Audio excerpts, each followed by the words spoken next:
What is going on with TikTok? Will it be banned? I don't know. But if it does, here's a survival guide. Did you know that 99% of you aren't subscribed? Why? Hit the subscribe button, hit the like button, and follow me. Hey everybody, Sean Early here. Welcome to the podcast. There's a lot of news lately going on about TikTok and a potential ban that could be happening here in the middle of January coming up. This is December right now of 2024. So we got about a month before this whatever decision comes around. A lot of people are worried about it. Obviously, if you are some kind of creator, musician, whatever, who is promoting yourself on TikTok, if you're making money on TikTok, if you're streaming on TikTok, if you're selling stuff on TikTok, and that's a chunk of your business there, that's obviously something to be concerned about. So some big changes could be happening very soon. If you ask my opinion, I don't think it's going to happen. I think there's it's about $24 billion just in the United States of creator economy income that's being made on TikTok, which means there's just so much money to be lost that I don't think they're going to lose it. Think something is going to happen, whether they divest and sell their company or if some of the legal decisions are pushed off. Latest news just says that they were blocked from contesting. Is it going to go to the Supreme Court? I don't know. I'm not a politician. It's not up to me. I can't tell you. Like I said, I don't think it's going to happen. I think these things kind of tend to fall under the carpet, or if Trump takes office, maybe he'll say he's going to stop the ban. I don't know. Again, gut feeling it's not going to happen just because there's so much money to be made. But if it does, here's some things that you should be thinking about. One, whether it does or it doesn't, obviously you should be diversifying where you promote yourself online. There's so many social media channels out there. Obviously, I love TikTok. I love the engagement I get. It's probably the best engagement of any social platform right now. The most features, the most fun, the most interesting social platform out there, in my opinion. So I really enjoy TikTok. So I use it a lot. Promote myself a lot. I get a lot of engagement. I think some of the other platforms' engagement just sucks over the past couple of years. That's why I use TikTok, but I still diversify. So I always post on TikTok. I post on Instagram. I post on YouTube. I post on Threads. I post on X. I post on this new platform, Blue Sky, which is getting a lot of engagement lately, actually. So that's something you should experiment with. I've even posted videos on Rumble. What else? I don't know. These platforms come and go, but I always just repurpose my content on all these platforms just because I do get some engagement. Different videos do differently on different platforms. I don't know. Again, TikTok always gets the best engagement, but I always diversify for this very reason. And again, I'm showing my age again. I do this on a lot of podcasts, but I've seen platforms come and go. I've seen laws change that make posting certain types of things impossible. I've seen, depending on the type of business you do, depending on the type of content you post, you have to be aware that things could change. And so you cannot put all your financial efforts into just one platform, even if it's doing great. And there's a lot of people that are making a lot of money on TikTok right now, and that's great. But if that changes in a month, boom, your business model is gone. So diversifying is critical. And when I say diversifying, it's not just on all the social media platforms. It's on exactly how you, let's face it. Social media is a way for you to get exposure to whatever you're promoting out there.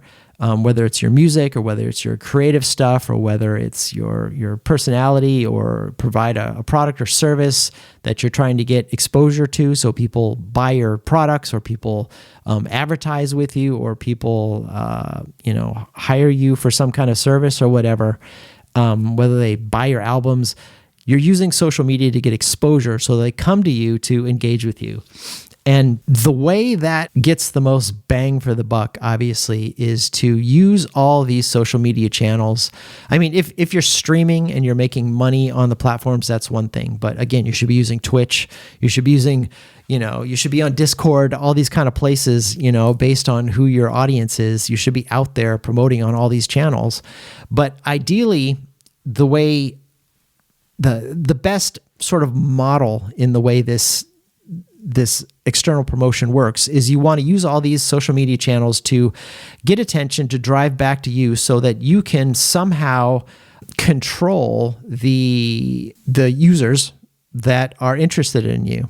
And the best way to do that, obviously, is to do it in a way that you can control it. Because if you use just like, Instagram or TikTok or whatever, these are your followers, but at the same time, you don't control those platforms. So if anything happens to these platforms, they decide to block your account, or the platform becomes illegal, they block it or whatever, or just in your country something happens and they block it, that's happened too, then you lose access to all those users. You have no control over how to get those people back to focusing on you. And so ideally what you want to do is you want to have some sort of platform that you control, in which case I'm talking about a website and I'm talking about a mailing list. And I know mailing lists, the concept of mailing list is a little bit old school because everybody's using chat and everybody's using all this kind of stuff. But really, when you think about it, a website is a platform that you control. A website is something that basically, as long as you are paying for hosting, you can put a website up, you can put a blog up, and you can use that to promote all your various channels. And you can use all these channels to say, hey, come back to my website and subscribe, so you get all the stuff, whatever you're promoting. And you do that because if people subscribe to your mailing list, these are all subscribers that you can control. It's your list. So if one social media channel goes down, you can basically say you've got people on your mailing list. So basically you just send out an email that basically says, hey, TikTok is banned. I'm not on TikTok anymore, obviously, in America. So go use Instagram or go use YouTube or whatever. Follow me there. And that's usually the best way to secure that all your followers, all your fans are going to be able to always be updated on what you're doing. And again, email is old school, but still, that is the best and most effective way to reach people, especially if somebody's on following you on Instagram or TikTok or whatever. That's a very superficial follower. But if somebody takes the effort to go to your website and sign up to your newsletter to become a subscriber, that is like a couple extra steps that somebody's willing to take to ensure that they are a very dedicated fan or follower. So if somebody's on your newsletter, that is a much more effective follower than somebody who's just clicking on Instagram or TikTok. And let's face it, how many followers do you have on Instagram or TikTok or whatever that are actually just bots, or just somebody trying to create some kind of scammy promotional account or whatever, or somebody's trying to scrub all your followers to get over to their channel or whatever. A huge percentage of followers on social media are just scams or bots. So really, when you think about it, how many actual real engaging followers do you have on any platform? But if you get somebody on your newsletter, most likely that's a real legit follower who's really engaged with you. And so you can really optimize that fan base a lot more. And like I said, it's old school, but trust me, that stuff works, and it's been working for the 20 some years I've been using the internet. This has always been around. It's always been the most effective. And now that we have, blogs and all these kind of platforms, it's so easy to set these things up to basically just have, even if you're not having multiple tons of pages and this huge website, if you just have a landing page that just says, hey, this is me, here's my social accounts, join my newsletter. If you want to add a blog, whatever, if you don't, whatever, but, just a landing page that is your space, that you own, that you control, that anything happens, you can always drive them there. You can always communicate from there. And you can always get them on your newsletter to send them to whatever platform is being used the most. And that is really ideally the best way to be diversified and also control the ability to communicate to your fans and followers and customers. One obviously one big problem with that is you have to have some understanding of how to set up a website. You need to have some understanding of how to set up newsletters and stuff like that. There's the skill factor, which setting that up, that's a problem. And there's the cost factor with setting all this stuff up. You need a domain name, you need a hosting account, you need a separate account for your newsletter, all that kind of stuff. Do I know how to use WordPress? Do I need to know how to blog? Blah, blah, blah, blah, blah. And so there's a lot of factors that make that complicated, which is understandable. A good buddy of mine that I've been in a band with for a long time, his name's John Ojaka. He's a musician. We were on a big record label. And so he has a lot of experience in what it means to be a musician and promote yourself online. And he started a platform called TunePipe. TunePipe is a platform that basically has all these features that you need to promote yourself as a musician for one very low price, and is very, very easy to set up. Like I said, if you want to set up a website that has all these features, you have to sign up for different accounts or different things. You need to know how to code them all together to get everything working. And it's a hassle for even people who are good at this stuff. It's a lot of work to get that set up. TunePipe is one example of a platform that basically you just sign up. I think it's as little as like, I don't know, $20 a month or whatever. All you need is a domain name. You don't even need a domain name really if you want to set this up. And it gives you all this stuff all in one thing. And it's really easy because it has templates and stuff to be able to set up. All you basically have to do is sign up, click a few things. There's a few tutorials. There's a great tutorial section on there for any kind of questions you have. And basically just allows you to set up a website, especially TunePipe is specifically focused for musicians. It allows you to set that up. It allows you to set up a blog. It allows you to set up a newsletter. It allows you to set up a shop for selling your music or your merch or whatever. It allows you to set up a sales funnel, which if you're not familiar with the sales funnel, it's a very optimized way to promote stuff, to get people to buy your stuff and join your newsletter. It has all this stuff all baked into it. And so for a very low price and a very easy setup process, it's a really great way to start promoting yourself as a musician. Have a landing page where everybody can go to your stuff to promote your social channels, get people to sign up to your stuff, get people to buy your stuff. So this is one great example of a way that you should be setting this up independent of all these social media channels, so that one, you can promote your stuff in a way that you can control, and two, it's a much easier way to sell your stuff really because you control it. TunePipe is just one example of many platforms that are out there available. There's Shopify, there's WordPress, there's all these newsletter programs out there. There's tons and tons of alternative ways to set up websites and promote yourself online. But ideally, and the message that I want to say in this video is that TikTok is a great example of how things can get really popular and all of a sudden go away really quickly. Like I said, I don't think it's going to go away, but if it does, and if you're in the States, that's a chunk of your business that's going to be gone like that. So you need to diversify, and you need to set up a platform that you can control so that you can point your fans to any platform that comes and goes. And I think this is probably advice, regardless of whether TikTok gets banned or not.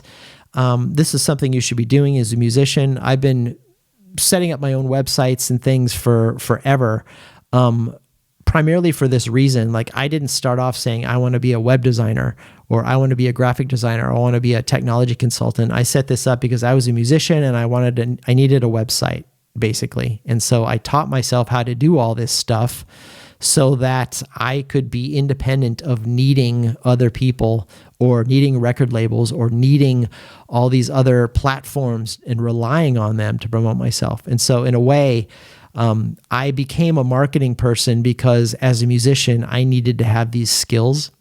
And I think both now, since the music industry has changed so much, every musician basically needs to be a marketing professional. Probably some of the best marketers out there these days right now are musicians, because the business model for buying and selling music has changed. So in a way, you need to know how to promote yourself. You need to know how to sell your merch and sell your tickets and sell everything you do. You become this sort of influencer marketer musician, multi-talented sort of unicorn Swiss Army knife of promotional skills. And that's kind of how the creator economy has evolved, basically, especially for musicians. And I think, with AI starting to take over all these other industries and all these other creative industries, even more creative people who aren't marketing yet are jumping onto being marketers. And I know it's a dirty word. Marketing and sales is kind of a dirty word for creative people, but it's really like it's a matter of survival these days. How much you do and how you do it is up to you, but having the skills to be able to promote yourself online and sell your stuff online and utilize all these social media platforms to gain attention and attract them to your stuff that you sell or your music that you make or whatever. That's critical skills, critical survival skills. It should be taught in every single music school in the world, not just how to play your instrument or sing or whatever, or perform, how to record your music, all that, but also how to promote it. And it's like 50-50 these days. We used to be in a band, we'd get a record label and maybe we need to know how to sell some t-shirts and stuff. But these days it's like it's 100% of any money that you might possibly even be able to make as a musician really boils down to how well you can market yourself and how well you can use your digital marketing skills to market and promote your stuff and sell your stuff. So this should be a little lesson in tough love in terms of TikTok. If it does go away, it's really up to you right now to start hustling and start setting this stuff up and starting diversifying other platforms. And if you don't have a website yet, if you don't have a mailing list, if you don't have some kind of sales funnel or some kind of shop online to sell your stuff and promote yourself, you need to do it now. You don't have to use TunePipe, but it's a great option. It's a very affordable option, so I highly recommend it. A little biased because John is a friend. I know him really well. He's a marketing genius, so anything he does is really high quality and really effective. Plus a little bit of self-promotion. I actually did design many of the templates that are inside TunePipe. So a lot of those designs on some of the templates are my designs. So again, I know for the fact that this platform works really well and it's really affordable and it's made for musicians to do exactly what I'm talking about right now. So again, if you haven't checked it out, please go check it out. I'll put the links in the show notes. You can follow through. They are affiliate links because there is an affiliate program on that. So you can actually refer other musicians to using TunePipe and you have an income by referring them to that too. So again, full disclosure, I am an affiliate of TunePipe. I'm a user of TunePipe and I use it to market and promote my stuff. And I also use the affiliate program to basically refer that to other musicians who want to use it as well. So there's different ways to make money using TunePipe, but it's a very effective way as a musician to be digital online and do it effectively. So anyway, that's kind of a rant is over, but there's so much panic right now in terms of people freaking out about what happens to TikTok. Again, I don't think there's a lot of reason to panic. All signs are pointing to the fact that it probably won't go away. But if it goes away or if it doesn't go away, please heed my advice and advice from somebody who has seen it and been through this before. I've seen platforms come and go, so you need to diversify and you need to control your ability to communicate with your fans and with your customers. And anybody who wants to engage with you, it's much easier to go to Google and type in yourband.com and be able to start there than it is to try to go to some social media platform and hope you're on there and hope you're going to be able to get a follower there. So start your website, start your sales funnel, start your mailing list. Do that anyway as a basic fundamental thing to promoting your music business. And I think you're going to be a lot more successful and a lot more effective when all these uncontrollable changes happen in the online promotional world, in the creator world. And I think, again, it's going to really help sort of make your creative business much more effective. And you'll probably learn something too. It's a valuable skill, just learning how to set up your website, set up your promotional channels and all that stuff. So again, it's tough love and sometimes it's hard to get out there and do this stuff and set it up and learn, but really you're going to be much better off if you do. and much more positioned to navigate this unknown future of platforms that come and go. So with that said, rant over. I'm Sean Early. I encourage you to subscribe and follow and engage with me on any social media channels that are still there or growing or whatever. I'm on all the channels. Anything that has any kind of exposure or engagement, I'm going to be there experimenting. So anytime a social media channel pops up, I'm going to be there as long as I can access it from whatever country I live in where it's not banned. But I'm on all the channels, and you should be too, and experimenting, and let's connect, and let's help promote each other. So with that said, I'm Sean Early, and I'll talk to you soon. Bye.